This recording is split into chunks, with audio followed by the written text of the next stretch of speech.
เกิดเรื่องยังขึ้นอันนี้หมู่ฮู้ว่าเกิดยังขึ้นพี่น้องไงพี่ชาวบ้านมายืนชุมนุมเบิ่งเต็มอยู่ มาได้ช่วยกันสามัคคีกันดีสุดยอดอะไรบ้านเมืองเฮา ชื่อมาอีกป่าดังหนุ่มเราชื่อมาขังดิชื่อป่าตังมาอีกมาขังนะบ่มันต้องในขังได้ทั้งเกือบมันล้มนี่บ่ได้อยู่ซำนี่นะเอามาถ่ายในเฮือนน้องแต่เฮือนยายแก้วนี่นะเบิดสุขุสุคนนั่นแหละ เลย เรื่องมันเป็นจังซี่พี่น้องเอ้ยเนาะฟังในบาทนี่สิเว้าแล้วสิเฉลยที่แรกเฮาก็ตกใจเนาะทีมงานหลายคนก็ตกใจบาโอลิก็ยังโอ้ยยากเดียวซั่นมีหยังไอ้เล่าเพิ่นน่ะมาชิมมันว่าเล่ามีหยังน้องไอ้เล่าว่าซั่นเว้าไปแล้วทั้งน่ะคิดไปแล้วพี่น้องต่างๆนานาเลย ตกใจเด้ พอ เนาะ ไปเห็นหน้าพอบ้านบางคนก็อยากถอยแล้วอยากถอยแล้วอยากลุกหนีแล้วพอเราเว้าขึ้นมาก็เพิ่นอยาก อย่าลืมกดติดตามเพื่อเป็นกำลังใจให้ผมด้วยนะครับทุกคนขอบคุณมากๆครับ พี่น้องเลยซึ่งเปิดภาพขึ้น ผู้คนก็มายืนชุมนุมเบิ่งเต็มอยู่พี่น้องเกิดเรื่องแบบนี้ขึ้นจนได้น้องโอยย้ายออกนอนกลางแจ้งกลางเดินพี่น้องกำลังเฮ็ดกระตูบบ่ฮู้ว่าเกิดอีหยังขึ้นพี่น้องเลยชาวบ้านก็มายืนเบิ่งเต็มอยู่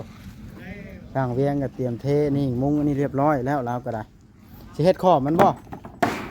โอ้ไปเบิ่งเรื่องราวเลยแล้วกันอันเด้เพิ่นก็ยืนเบิ่งเว้ากันจุบๆชิบๆอยู่สบายดีเด้ออ๋อโดยเอาเลยอย่าเว้าให้กันเขินได้ เจ้าล่ออะไรได้ว่าอะไรได้ เอาเลยแฮงกระเต็กมื้อหน้าจะซื้อขนมเข้ามาเด้อมื้อนี้ยังบ่มี ส่งก็ยังใส่เขินแล้วเนาะกินตอนนี้ก็ได้ มันบ่มีเดี๋ยวนี้นะมื้อหน้าก่อนเด้อ เดี๋ยวก่อนไปเบิ่งอันนี้ก่อนเด้อ ให้แล้วได้ เป็นอะไร ได้กินขนมนี่ เอาแล้วฮะ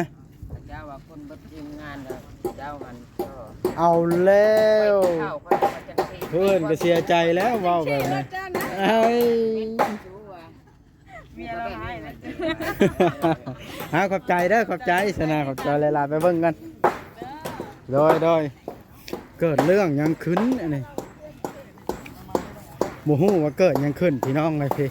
ชาวบ้านมายืนชุมนุมเบิ่งเต็มอยู่ มาได้ช่วยกันสามัคคีกันดีสุดยอดอะไรบ้านเมืองเฮา ชื่อมาอีกป่าดังหนุ่มเราชื่อมาขังดิชื่อป่าตังมาอีกมาขังนะบ่มันต้องในขังได้ทั้งเกือบมันล้มนี่บ่ได้อยู่ซำนี่นะโอ้ ดีๆเด้อลูกเปียกนี่ก็ได้ เข้ามันเป็นเนาะ ลูกเปียกบ่ได้เด้อลุงบ่ จอเนาะจอบ่ ปากกระดาษ2อัน นะ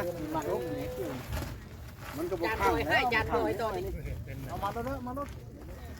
จอได้บ่จอบ่เอามัดซะบ่สิได้ล่ะจังแล้วค่อยบ่จังวิธี เพราะว่ามันต้องได้ใส่ไม้ทั้งกลางนี่เด้ใส่ไม้นี่ถ้าเฮาก็ค่อยไปนำเด้อนี่เด้อ หนึ่งเสาสองเสาสามเสาสี่เสาห้าเสาเฮือนห้าเสาพกทั้งเสาลักหัวแล้วน้องแกบคือบ่มามัดอันนี้เอาแล้วบ่จ้อยเข้าไปเฮ็ดหยังอยู่ผู้เดียวในนะ ลบผล บ่าวจ้อยก็บ่าวจ้อยไม่ใช่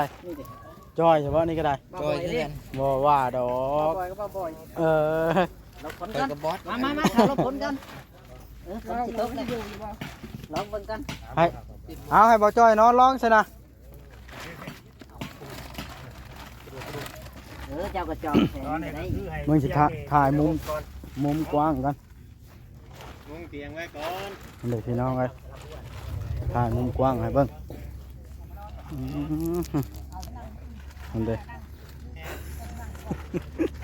แรงสิให้หนุ่มโอมานอนนี่รถได้บ่ได้ถอด นมพัดนี่บ่โอ้นี่มันสองคนได้อยู่นี่นะโอ้บ่าวลาวจะให้เจ้ามานอนมาแรงนี่เอาเลยคนละโอ โอลิอันนั้นโอลิ อันนั้นโอลิบ่ โอซื่อ โอ้ ๆเอาให้สุดโอลิอันนั้นน่ะ โอ้ตัก อ่า น้ำเด้อผู้นี้โอ้ตักน้ำผู้มัดเด้ โอ้ อโอ้ตักน้ำ เอิ้นพัดนะเฮ้ยข่อยจากเอิ้นพัดนี่ พัด เรื่องแห้งนี่ ลูกพัดนี่ บ่แล้วพักเนาะ เอาย่างว่าสิพัด บ่เอาตามที่เพิ่นซื้อให้แล้วเอา จะซื้อในไหนกันแน่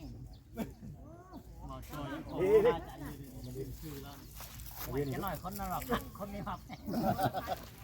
ยังคาใจอยู่ว่ะ ยังกล้าใจ คากอยู่บ่ คาใจ คากอยู่บ่ไอ้ที่นอนนี่คากอยู่บ่ ขากแล้วเอาเลี้ยงมาโอเคนะได้ที่นอนใหม่ของน้องเพิ่นเป็นที่เรียบร้อยพี่น้องเอ้ย บาทนี่เนาะ เนาะบรรยากาศในสมัยเด้อ มันอยู่นี่ได้มื้อแลง เพื่อนบ้านต่างคนต่างมา สมรุมเต็มอยู่ ซุ่ เนาะ มซุ่มเบิ่งพี่น้องเอ้ยมาแสดงความยินดีน้ำน้องเพิ่น บ้าน เพิ่นก็สิคิดเอาหมอนี่มาเฮ็ดหยัง บ้านเมืองแห่กันมายืนเต็มอยู่บ่เวียงเลยมาเบิ่งเขาเจ้าแปลกเนาะไปสภาพดูดู ยินดีนำเด้เห็นอะไรสัก เออ ยินดีนำโลเด้ เอาไปหุ้นไปการอะไรจะมาอยู่แบบนี้ได้ยังไง บ่า จะมาอยู่นี่ เอ้าบ่จ้อยเข้าอยู่ก้อนหมู่เลยบ่เด้อนี่ ไปกับไปได้มันทำได้ ไป เอาผู้เขาจี ไปเบิดทุกคนเด้อไปเฮือนพ่อบ้านไป เอาแล้วช่างว่าแท้ มาแหละเชิญไปเฮือนในบ้านเพิ่น ว่าไปตาตกใจแท้อ้าย อ้าวเนาะจังแล้วเพิ่นสิชวนไปกินต้มไก่บ่หรือจังได๋ก็จังไปฟังนำกันเนาะชวนไปกินต้มไก่ เพิ่นเรียกตัว YouTube เบิดนี่ ลงเดิน เอาเลย สิครับเฮาน่ะเอาทางไกลเนาะ ช่างบอก เตรียม เอานัดแต่เที่ยง เอา บ่ เบิกหัว หรือมาฮอด4:00นบ่ อืมเรื่องนี้คอยเริ่มอุกแล้ว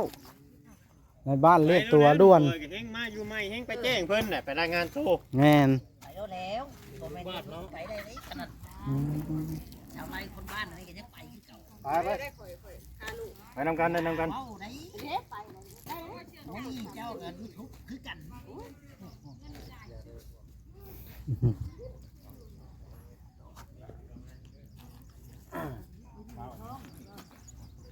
เคลียร์พื้นที่ เก็บไปเด้อกระเป๋า วันนี้เก็บอะไรไปนอนเลยว่าเนาะ เอาเลยมานอนเลยฝนตกกลางคืนมันก็พาแล้วเนาะ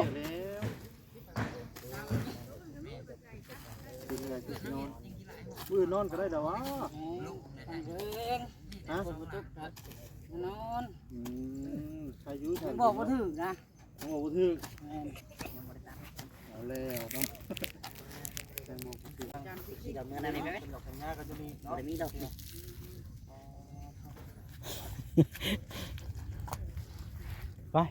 ไปหาในบ้านบอกหรือว่าไรดิสิเมื่อแล้ว ไปสิเมื่อแล้วข่อยสิเมื่อใจ เอาแล้ว ขี่ดอกเงินกันนะ ได้ มาจ้อยคอขี้น้ำมูกบ่ได้นี่จะมาแบบใดสัน ขี่ดอกยัง เอาแล้วขี่รถใหญ่มาแล้วมันคอเมื่อน้ำมูก เป็นบุญหรอก จอยถ่ายคลิปบ่ม่วนได้มื้อน่ะเป็นรถแรงรถ อื จะถ่าย ม หลุดจะไปทางไหน อยู่เชนง อ๋อคือพาไก่แท้ละ ยัดเร็ว กับผ้าไก่โพดเนาะกินเอา ทำ ไว้ กับเมื่อทำได้อยู่แล้ว บอกเขากินหน่อยแล้ว มันยังน่าโอ้เจ้าก็เอาไว้ล้างมือก็ได้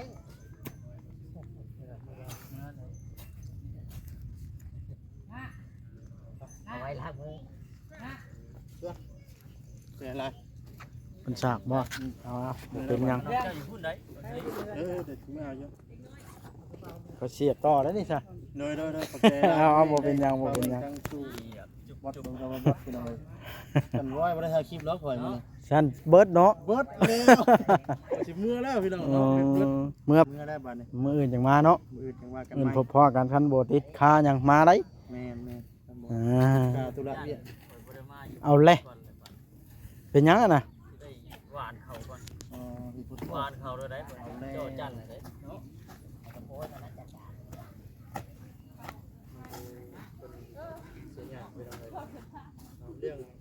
นี่บ่นอนเลยบ่มื้อนี้เบิ่งก่อนว่าซั่นเนาะยังคำตอบบ่ได้พี่น้องเนาะ กันđấy bảo mất đấy ฮะ chỉ mới còn lại đấy บ่ไปหาในบ้านว่าคือว่าในบ้านเรียกโต đấy nè ban năm อ้าวเพิ่นเรียกโต banบ่ได้ยา อ่ะ เป็นห่วงรถอยู่นี่ เพิ่นเรียกโต YouTube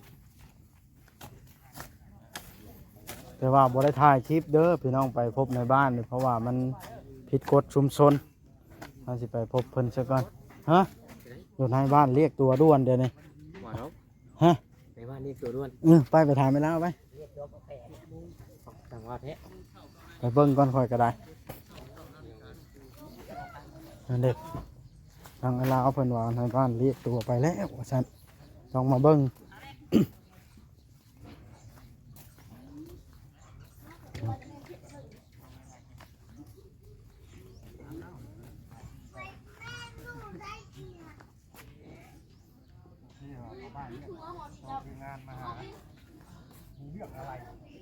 นี่เด้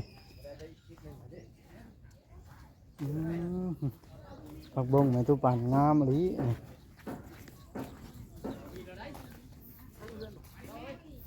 เอาพี่น้องเอ้ยต้องขออภัยน้ำที่เฮาถ่ายบ่ได้เด้อ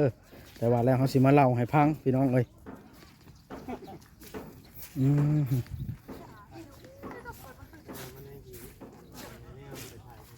นั่นเด้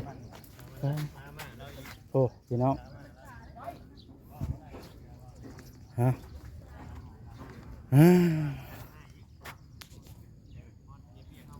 โอ้ครับเหรอบ่หาไปมันตู้เด้อ เอาครับ บ่จ่อยเราเป็นห่วงรถเน็กปานนั้น อ๋อ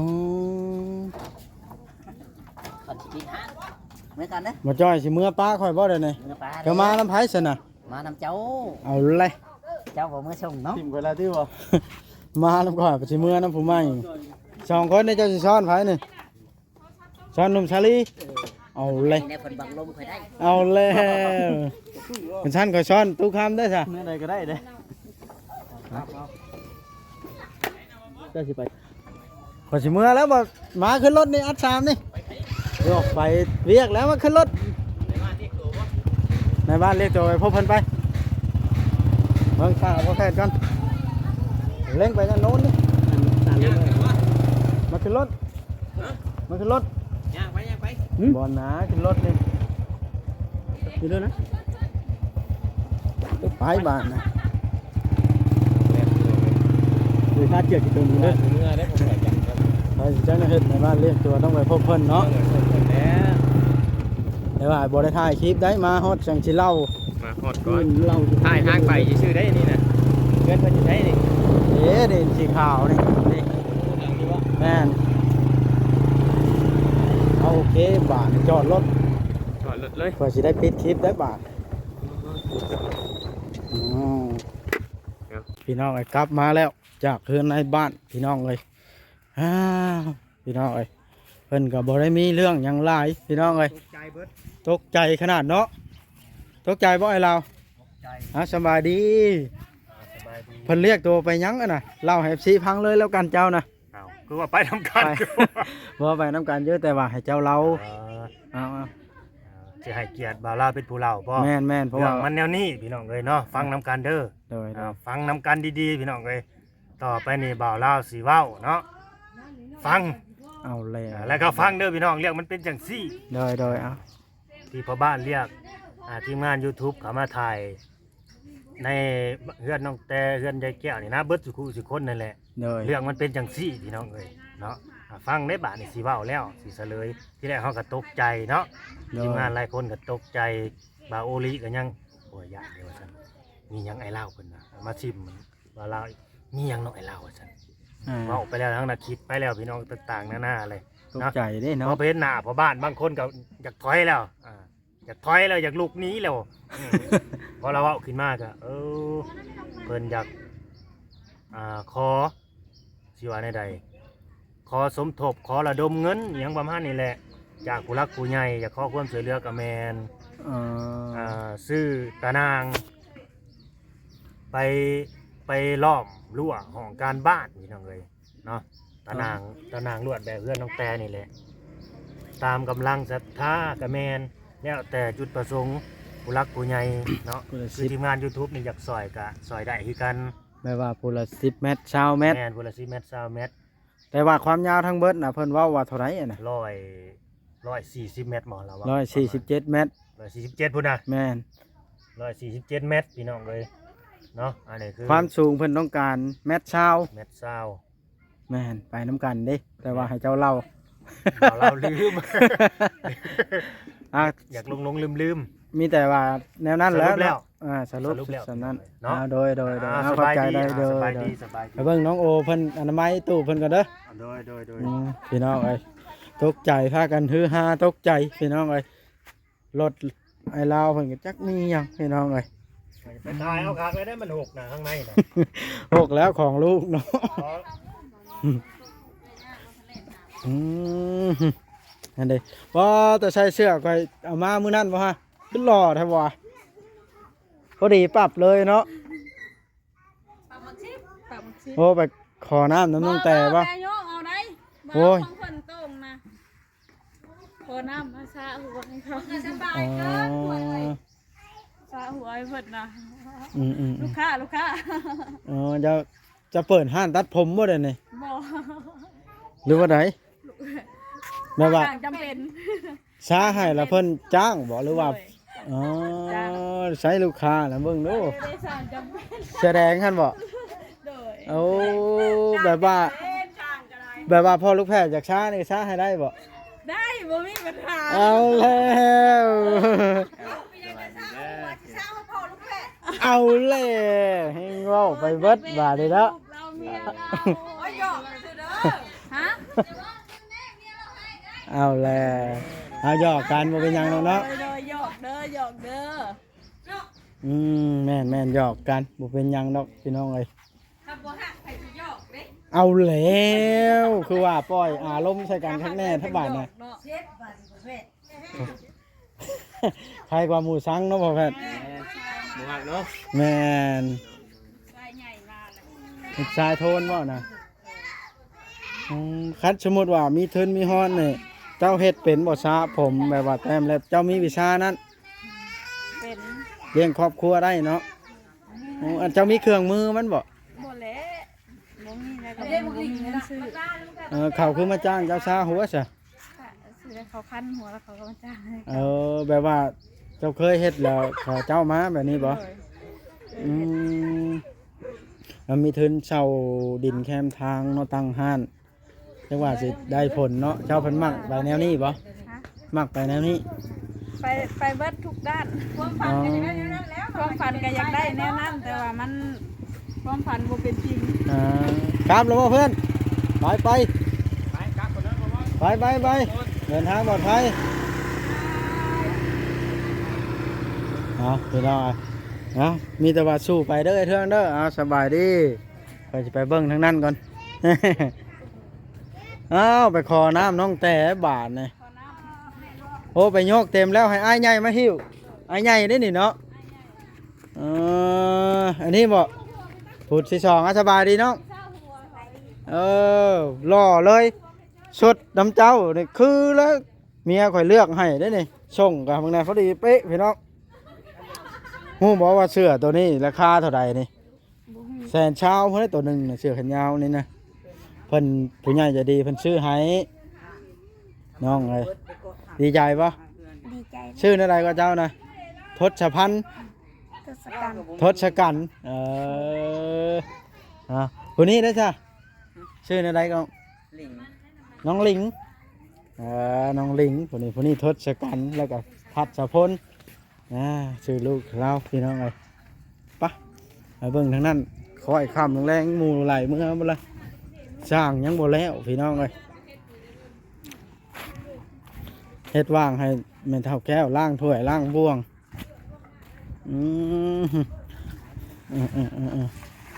แต่ต่อเฮ็ดเอาจนมืดอะไรมานี่เนาะกินข้าวกับหยังมานี่เอาจนมืดนี่นะสมผักกาด ลาดเล่นลาด เป็นตาอันมีแหงเนาะคุยพริกฮักตบแล้วป่ะฮะ แม่ เรียบร้อยมุงอันนี้เนาะคักเลยได้เทฟืนอย่างนี้ซ้ำสีนั้นบ่าไม่ซ้ำสียูปลาแก้วครอบนี่ก็ตีใส่เลยนี่เนาะ ตีใช่เลยแล้วบ่ออกแล้ว โอ้เพราะว่าเพื่อให้มันครึ่งตัวนี้เลย แม่น โอ้สลัดลิช่างต่อนะทางนั้นเห็ดทางลิ้นลุงทำดีนะแล้วเห็ดก็คือเห็ดเฮือนตัวเองเนาะ แม่น ต้องไปสัมภาษณ์เนาะเบิ่งไปเบิ่งกัน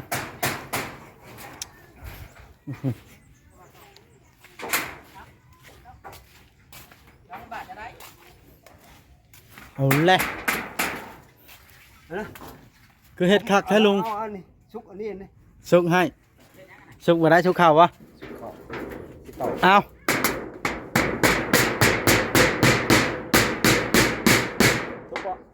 ได้ปะเรียบร้อยแล้ว ได้แล้ว แต่คือเห็ดของตัวเองเพิ่นนี่เนาะ ตัวนั้นสิตอกไหม ความเห็ดคักหะนะ ตัวนั้นตอกแล้วเบื้องนั้นยังเป็นตัวนี้ ตอกลง แล้วก็เห็ดคักใช่ปะเอากระพุ้ยตั้งอยู่นี่เลย นี่แหละ หามก็ได้ใช้น้ำแล้วซะ อุ่นน้ำมันลงมาแต่หลังใหญ่พุ่น เอาเรือลงหลังนี้กับมานี่หลังใหญ่กับมานี่ เรือ เอาเลย ถ้าบ่ต้องจะเป็นต้องยาวมาพี่บ่ว่า บ่ฮอดชั่วโมง หลังบ่ฮอดชั่วโมงเต็ม บ่ฮอดชั่วโมง เราก็เห็ดคักแท้สาลุงเรื่องปะ ลืม เรื่องเห็ดคักพี่น้องเลยเห็ดงามโพดเห็ดเทือนก็ได้คนละยอมได้นี่แหละชาเลิกโพดเบิ่งไหนช่องเขาทางในเบิ่งไหนพี่น้องอันใดก็ได้เบิ่งรีวิวให้เบิ่งกันมานี่มือเก็บงานเมื่อค่ำเนี่ยจักหน่อยเนาะทางโต๊ะปากเป็ดค่อยเป็นผู้ใช้ในแต่ละอันเพราะว่าเกี่ยวกับประตูแล้วมันค่อยไปใส่หูอันนี้เห็นพอดีเด้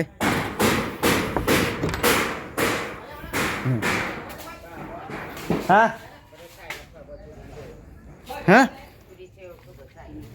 อันไหนแสงเชล่านะยังได้ค่อยยังสิมาคู่มืออยู่สร้างเฮ็ดนั้นนี่แหละเพราะว่าสร้างซื้อๆบ่มาได้ค่อยก็ยังมาอยู่นะ ก็อย่าให้มันลุกนะมันมืดนะ เดี๋ยวก็ติดให้บ่ยากเรามันนี่ติดมันก็บ่หุ่งอยู่แล้วมันบ่แดด ในนี่ก็ในนี่ได้ เดี๋ยวก็มาเอิ้นก็มาก็ติดให้มาสำรวจเบิ่งนี่มาแก้วเข้าไหนขิวเฮือนใหม่จมขิวเรามันใหม่แฮงเป็นไดถูกใจบ่บาทนี่ เฮ็ดใจ อ๋อตึงงามแฮงลองอัดเบิ่งปะ อันตัวว่า แม่นดึงกลึบเข้ามาแล้วลอกลองเบิ่งเพื่อความปลอดภัยเจ้าดึงค่อยบ่ได้ต้องตึบไข่ไหมคอยเฮ็ดแจกเพื่อมันเหี่ยวเด้หนึ่งจึบเอ้ยอัดก็ล็อก อยู่นี่นะ เรียบร้อยง่ายเนาะ แล้วเรียบร้อยเนาะ ตัวนี้ก็บ่เผาไข่มันเด้อเพราะว่าวิทย์อันฝนตกจังไข่เพราะว่ามันไข่ยากมันแจกให้นี่แต่ละอันนี่ง่ายบ่บาทนี่คักบ่อันนี้เจ้าก็ล็อกไว้ตัวนี้นี่ ลงใน จะแจกพวกเนาะนี่ เนาะ ล็อกนี้ไว้จบแล้วละเข้านี้